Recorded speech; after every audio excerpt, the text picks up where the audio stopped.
میرے بھائیوں، 15 شعبان ایک عظمت والا دن ہے۔ اس میں آپ صلی اللہ علیہ وآلہ وسلم سے روزہ ثابت ہے، تو ہمیں بھی چاہیے کہ 15 شعبان کو ہم روزہ رکھیں، کیونکہ ہمارے پیارے نبی پاک صلی اللہ علیہ وآلہ وسلم نے اس دن کو روزہ رکھا تھا، اور 15 شعبان کو ہم بھی اہمیت دیں۔ اور 15 شعبان کو اللہ رب العزت کے فرشتے تقدیر کے محل میں جاتے ہیں، وہاں جا کر ہمارے جو مکمل شدہ رجسٹر ہوتے ہیں، جن میں ہمارا ہی نام اعمال لکھا ہوتا ہے، وہ رجسٹر جا کے تقدیر کے محل میں جمع کراتے ہیں، اور تقدیر کے محل سے نئے رجسٹر لاتے ہیں، اور 15 شعبان کو اللہ تبارک و تعالی سے نئے احکام لاتے ہیں، جن میں لکھا ہوتا ہے اگلے سال کس بندے نے فوت ہونا ہے، اور اگلے سال کس لوگوں کے ساتھ کیا ہونا ہے، اور کس بندے کے ساتھ کیا ہونا ہے۔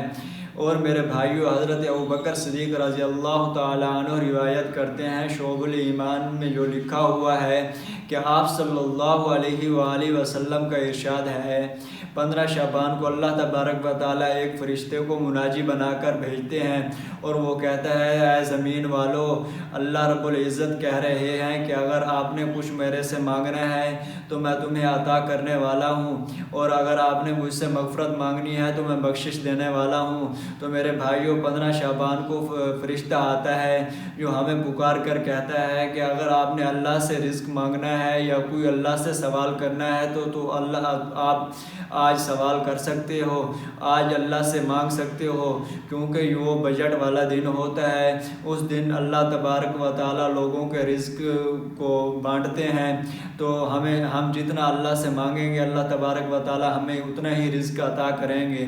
اور مغفرت کا دن ہوتا ہے، اللہ تبارک و تعالیٰ جس فرشتے کو بھیجتے ہیں، وہ فرشتہ آ کر ہمیں بتاتا ہے کہ آج مغفرت کا بھی دن ہے۔ جو لوگ اللہ تبارک و تعالیٰ سے مغفرت کرتے ہیں، ان کو مغفرت بھی مل جاتی ہے۔ میرے بھائیوں، تو ہمیں چاہیے کہ 15 شعبان کو ایک معزز دن سمجھ کر،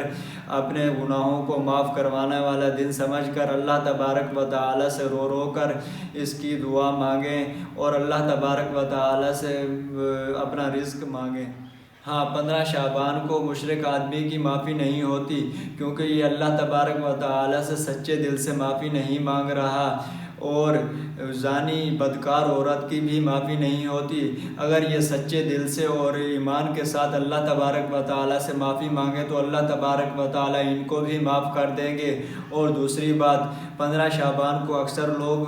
ان کو رسم بنایا ہوا ہے کہ وہ جا کر قبرستان میں جاتے ہیں۔ ہاں، اللہ تبارک و تعالیٰ کے محبوب آپ صلی اللہ علیہ وآلہ وسلم پوری زندگی میں ایک دفعہ 15 شعبان کو قبرستان میں گئے تھے۔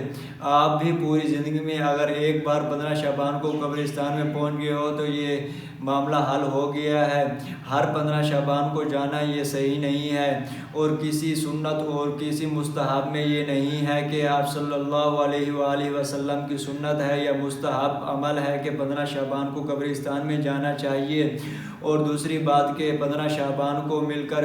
عبادت کرتے ہیں، رات کو نوافل کی جماعتیں کرتے ہیں، مرد حضرات بھی اور عورتیں حضرات بھی، یہ بھی ٹھیک نہیں ہے، کسی کتاب میں اور کسی فقہی مسائل میں نہیں لکھا ہوا۔ تو ہمیں چاہیے کہ ہم فرضوں کی نماز تو ہم نے جماعت کے ساتھ پڑھ لی ہے، اور اس کے بعد ہم نے نوافل پڑھنا ہے یا ذکر و اذکار کرنے ہیں یا اللہ سے رو کر مانگنا ہے، تو ہمیں چاہیے کہ ہم اپنے گھر میں مانگیں۔ حضرت امی عائشہ رضی اللہ تعالیٰ عنہ سے روایت ہے،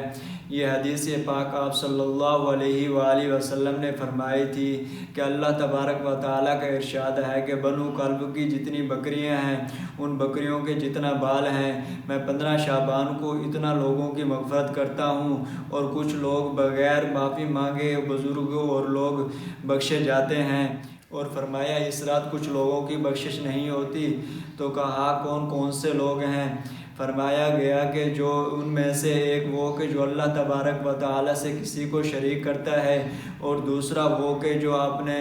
رشتہ دار کے ساتھ بغیر کسی عذر کے، بغیر کسی وجہ کے قطع تعلقی رکھتا ہے، وہ اپنے رشتہ دار کے ساتھ بول چال ختم کر دیتا ہے، اس بندے کی بھی بخشش نہیں ہوتی۔ اور فرمایا تیسرا شخص وہ ہے جو اپنی شلوار کو ٹخنوں کے نیچے رکھتا ہے، اس شخص کی بخشش بھی نہیں ہوگی۔ اور فرمایا چوتھا جو آدمی عادی شرابی ہوتا ہے، جو شراب پینے کا عادی ہوتا ہے، اس بندے کی بھی بخشش نہیں ہوگی۔ اور وہ بد نصیب جس نے اپنے والدین کو ناراض کیا ہوا ہے، جو اپنے والدین کے ساتھ حسن سلوک کے ساتھ نہیں رہتا، اس بد نصیب کی بھی بخشش نہیں ہوگی۔ میرے بھائیو، اس حدیث میں پیغام ہے،